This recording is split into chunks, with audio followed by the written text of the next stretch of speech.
Welcome back to the Human Perspective. This month, we're going to be focusing on youth with disabilities. And today's guest is Rebecca Cokley. Now, for those of you who know Rebecca, you know she's 38, so she's really no longer a youth.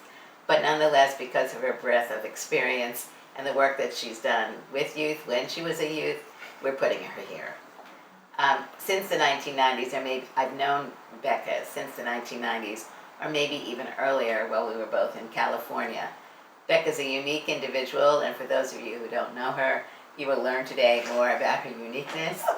She is from what's called the ADA generation, or the Americans with Disabilities Act generation. She's held numerous positions in the private and public sector. Becca joined the Obama administration in 2009.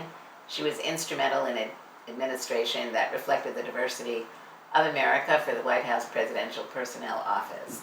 She currently is the Executive Director of the National Council on Disability. The NCD serves as the Chief Advisor to Congress, the White House, and other federal agencies on policies, programs, practices, and procedures impacting 54 million people with disabilities. Welcome, Becca. Thank you so much for having me today, Judy. I'm really excited. So, your first job, I think many people probably don't know, was working for Victoria's Secret. What did you do, and what made you decide to become more actively involved in the disability rights movement? I can't remember a time where I wasn't actively involved in the disability rights movement, or at least where it wasn't sort of the backdrop of my life. Growing up, my mom was ran the Disabled Students Office at Community College, College of San Mateo. And my dad ran the Center for Independent Living in Belmont, California. And so from the time that I was 3 years old and started having my first memories, I remember being surrounded by this just wonderful and vibrant community of people with disabilities. All different types of disabilities. Growing up in the Bay Area during the 80s, I think it's impossible to separate that time from AIDS. And I remember many times growing up that my parents and I were the only people at funerals for some of my mom's students.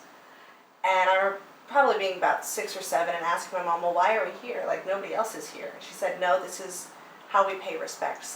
Nobody deserves to be buried without anybody to remember them. And it's This is in the early 80s when HIV was really something that was just emerging.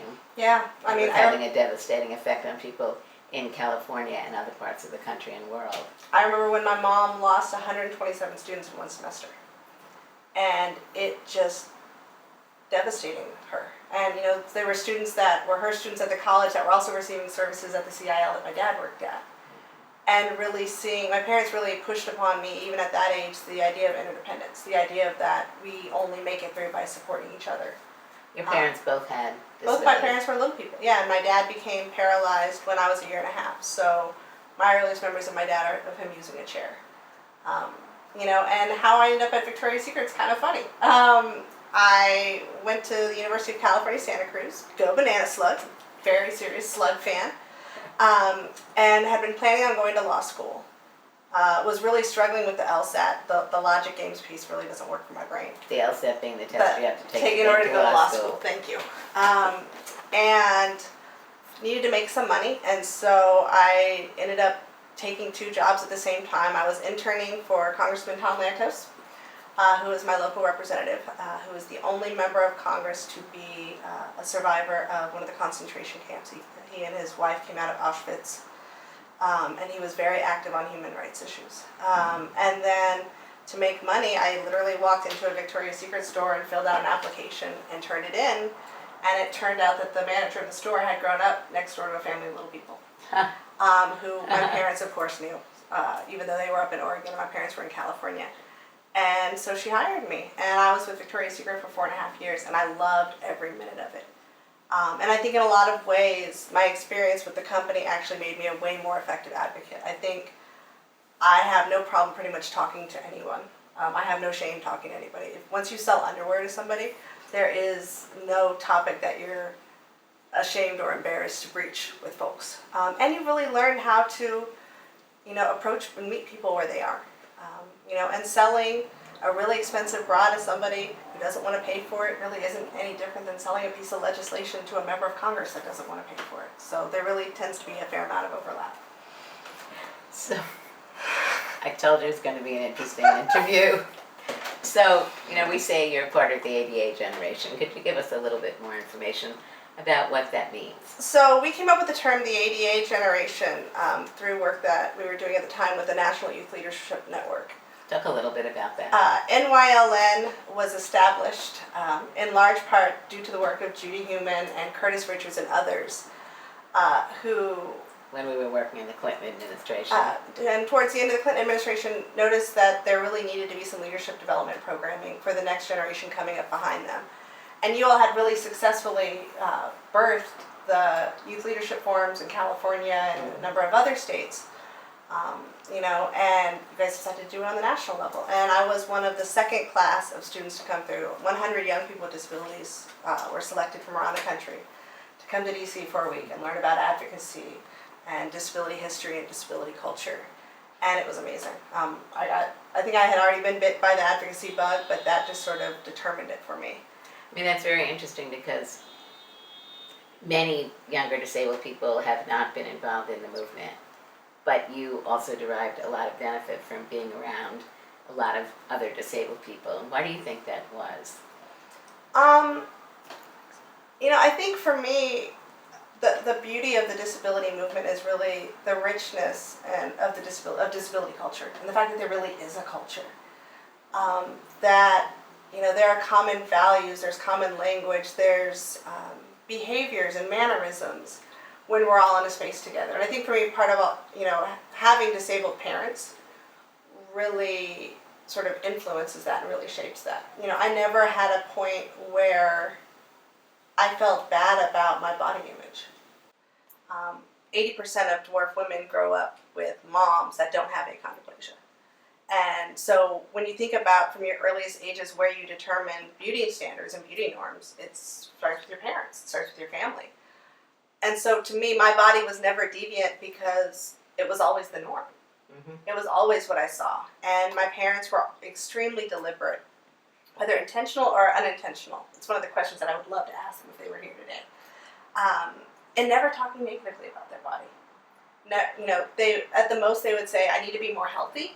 We really should eat some more vegetables. Rebecca, we all need to be eating more vegetables. We should go out for a walk," that sort of thing. But it was never like, "Oh, I hate my thighs." Was it disability related? No, it wasn't disability related at all, and it was never associated at all with our dwarfism. The same kind of discussions that families were having about not eating healthy and needing to exercise. Exactly, same kind of discussion being had in non-disabled homes. Exactly. So I want to say, or ask you, as I travel and meet young people, I find that there are still many young people who really don't identify as having a disability for a lot of different reasons.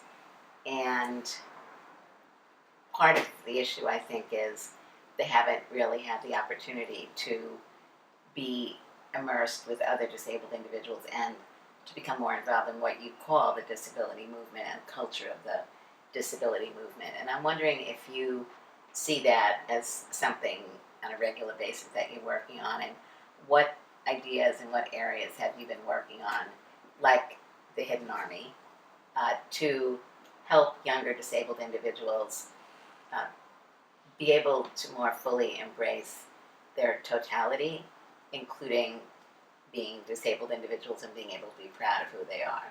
I definitely think that's the case. And I think for me, when I think about growing up, and I'm going to shout out our mutual love, Annie Coppola. Right. Because Annie lives in California.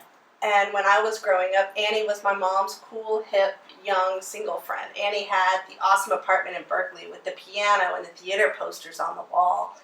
And I joke that I literally rode into the movement on the back of her power chair when I was about 6.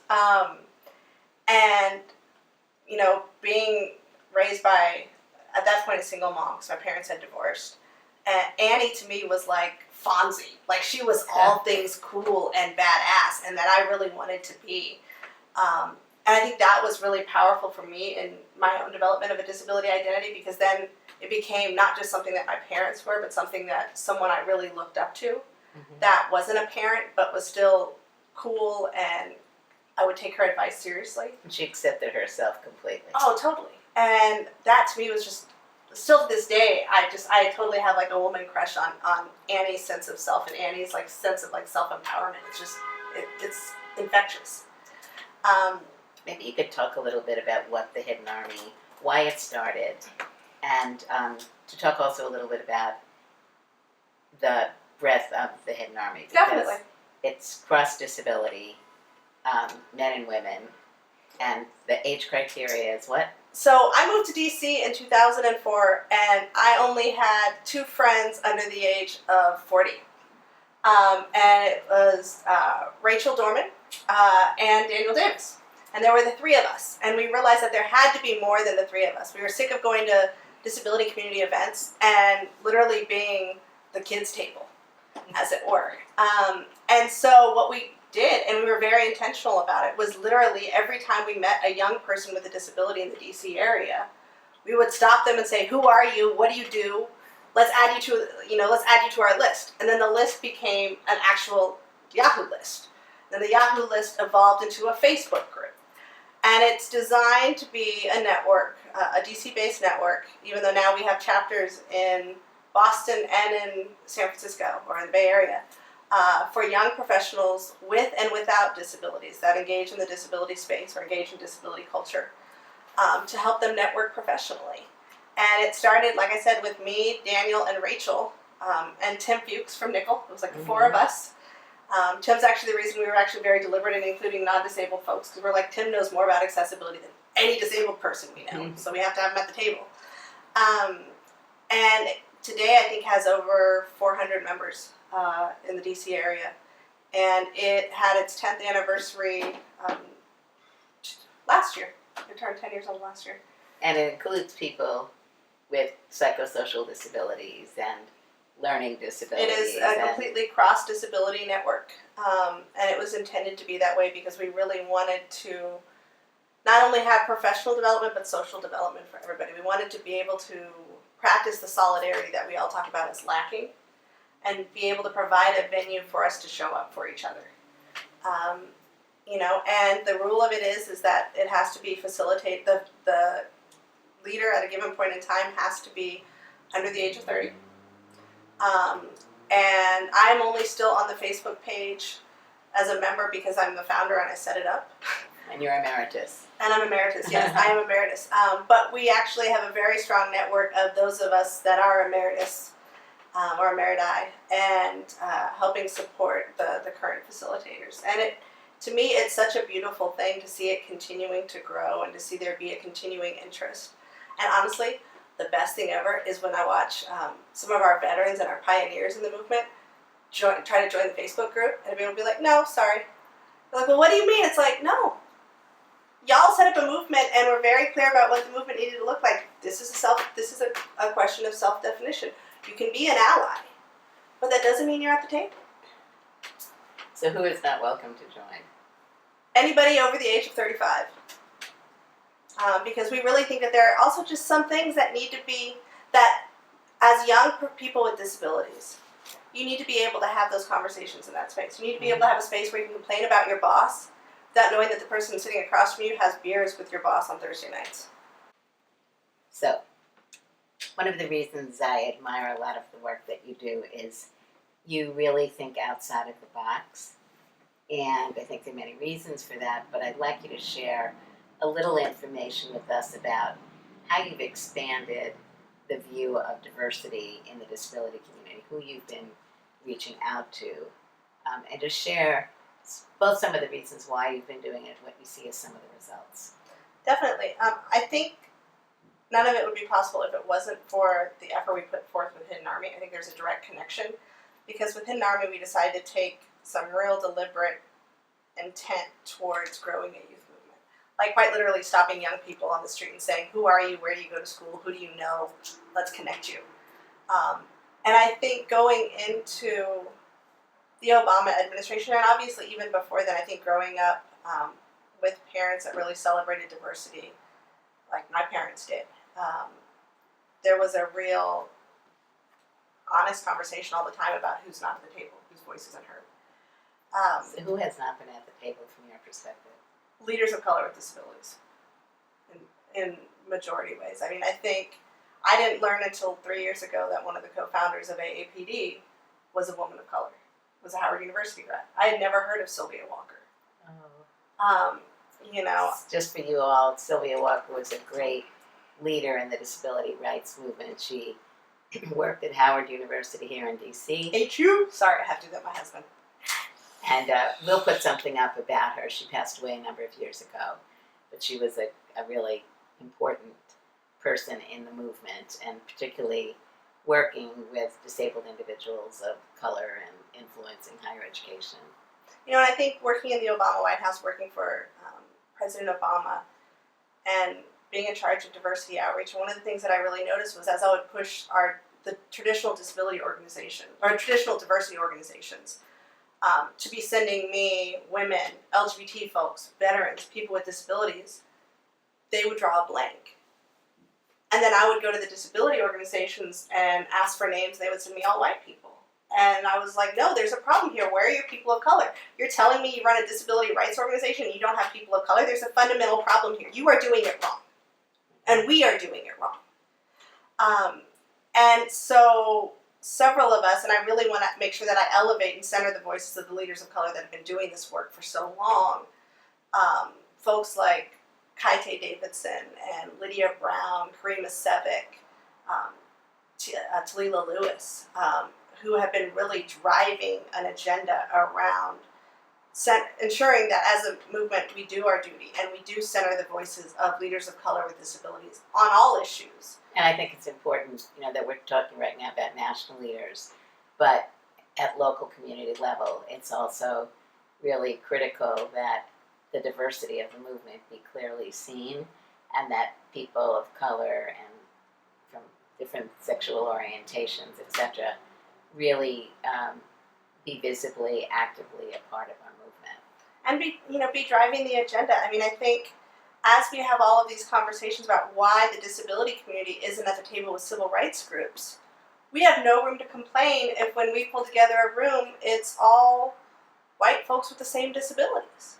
And I think, my job, or what I feel my responsibility is in this space, is to be an ally. And allyship isn't just it's not a noun, it's a verb. It's reflected in the actions we take. It's reflected in the agendas we set and the tables we plan. And so for example, the National Council on Disability convened an event on policing in December of last year to talk about the number of police homicides of specifically people of color with disabilities. The fact that we know the data tells us at least roughly 50% of individuals killed by law enforcement are people of color with disabilities. And that 60% of people in juvenile justice facilities are people of color with hidden disabilities. And the agenda was deliberately, there were only 3 non-people of color speakers on the agenda. And afterwards, and they formed the agenda. I threw out to them, what does this agenda need to look like? How do we make this a safe space to cultivate the conversation that really needs to be had? And it can't be white-centered. And I said, my job is taking input from you all as members of the public as to what this needs to look like. And you all form the agenda, and we can pull together the speakers to do what we need to do. And I think there's not enough of that. I think one of the things that we continue to hear, and it disappoints me, when I hear this from our elders, who have fought for so long for us to be at the table, and then turn around and say that they can't find leaders of color to be at the table. And I think one of the things that I really admire about you is the fact that you are always pulling together folks. You are always setting a table that centers the voices of the most marginalized and centers the voices of those that need to be centered in that conversation. Mm-hmm. And it's hard and it's frustrating. Sometimes it sucks and it's lonely. And we don't talk about that, like in a community. We don't talk about, especially I think now post President Obama's administration, a number of journalists have talked about sort of the unblackening or the pushback on diversity and inclusion now that there are different folks in the White House. And I don't want to see that happen in our community. I don't want to see that as the mother of 2 African American disabled kids. My kids need to see leaders that look like them. I mean, I do think that work that's been going on in the disability community has been becoming more diverse. And Oh, I think it's definitely really agree. important. And it's a whole other discussion that we can have and will have in the future. But because we're running out of time, even though we're doing this longer than normal, could you I want you to talk about your family more in depth, because one of the things, again, that I really respect about you is that you've been able to combine leadership in your work, and also you're a mother, a wife, and you've done incredible work with your kids. And if you could talk to us a little bit about how you've been able to do all of that. I think for me it was because my parents modeled it. My parents took me everywhere with them.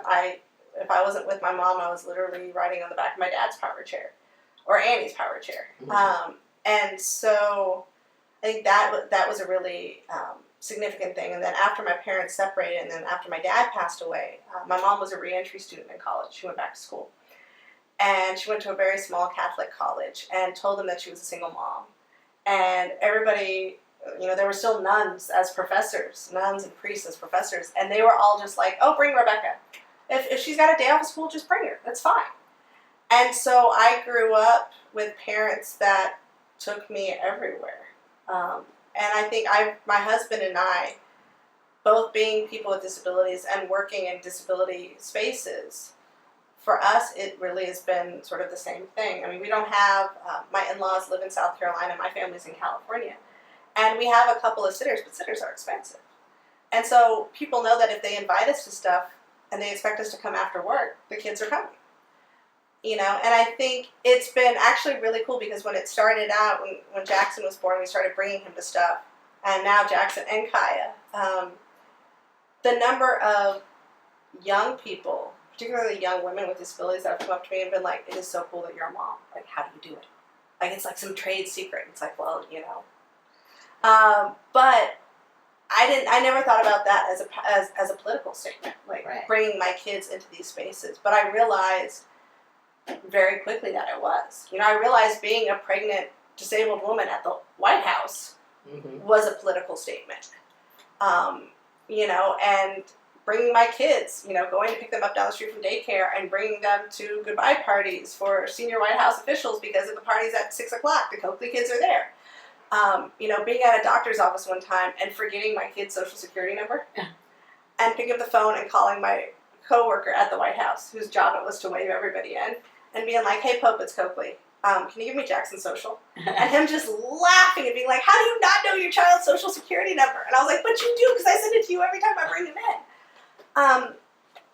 And so I think, but what it's done for them is pretty much what it did for me. They have a call to service sort of ingrained in them. They have something inside of them which, A, tells them that there's no space that they go to that they don't belong, that they don't have a right to be there. So this month we're focusing on youth. I have to figure out how we can focus on children, because when you meet Becca and Patrick's kids, you'll see that although they're, how old now? 6 and 3. Jackson will sit and talk to you. Oh, absolutely. He'll totally do an Jackson interview. will sit and talk, as will Kaya. Yes, definitely. In and out a little bit, because Yeah. she's 3. But I'd like to thank you all very much for joining us today, and look forward to your continuing to watch The Human Perspective. I'd like to thank you all for listening today, and we hope that you will continue to look at the work that we're going to put forth over the next month on Facebook. And I'm going to be going on vacation with my husband, and I'm sorry that you all can't be with us. We're going to be in Mexico City eating delicious food and struggling with issues of accessibility, but nonetheless pushing forward. So thank you. Please send us your comments. If you have people you're interested in our interviewing, please let us know. If there's subjects that you'd like us to be covering more in depth, please let us know. Also follow me on Facebook and Twitter as we highlight disabled youth from around the world. Links will be in the description box below. Thank you you very much, and thank you, Becca. Anytime. Thank you.